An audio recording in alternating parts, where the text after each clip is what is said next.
Pyramid, পাথরের নিচে লুকিয়ে থাকা হাজার বছরের রহস্য খুব ভাবত। আজ থেকে প্রায় ৪-৫-০০ বছর আগে, যখন আধুনিক মেশিন, ক্রেন, বিদ্যুৎ কিছুই ছিল না, তখন মানুষ কিভাবে বানিয়েছিল এই বিশাল পাথরের পাহাড়? এগুলো কি শুধু কবর, নাকি এর ভেতরে লুকিয়ে আছে এমন কিছু যা ইতিহাস আজও স্বীকার করতে ভয় পায়?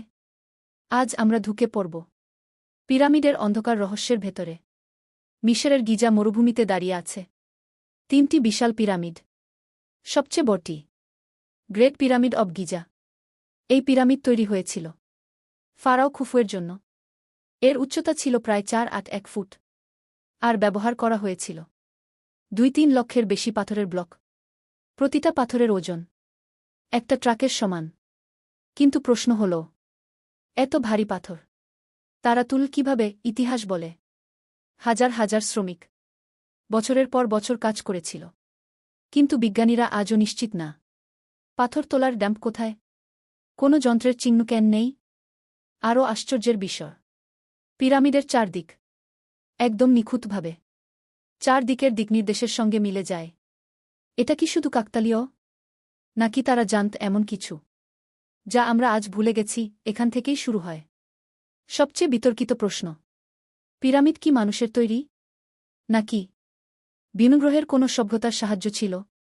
কারণ তৎকালীন প্রযুক্তি দিয়ে এমন নিখুঁত স্থাপনা অসম্ভব বলেই মনে হয়। কিছু প্রাচীন চিত্রে আকাশ থেকে আসা অদ্ভুত যানের কথা বলা হয়েছে। এগুলো কি কেবল কল্পনা, নাকি ইতিহাসের হারানো পৃষ্ঠা আধুনিক স্ক্যানিং প্রযুক্তি দেখিয়েছে? পিরামিডের ভেতরে এখনও আছে লুকানো চেম্বার, যেখানে মানুষ কখনো ঢোকেনি। সেখানে কি আছে হারানো জ্ঞান, নাকি এমন কিছু যা মানব ইতিহাস বদলে দেবে? এই প্রশ্নের উত্তর আজও অজানা। পিরামিড শুধু পাথরের গঠন নয়, এটা মানুষের কৌতূহলের প্রতীক। হাজার বছর পেরিয়েও এটা আমাদের প্রশ্ন করতে শেখা।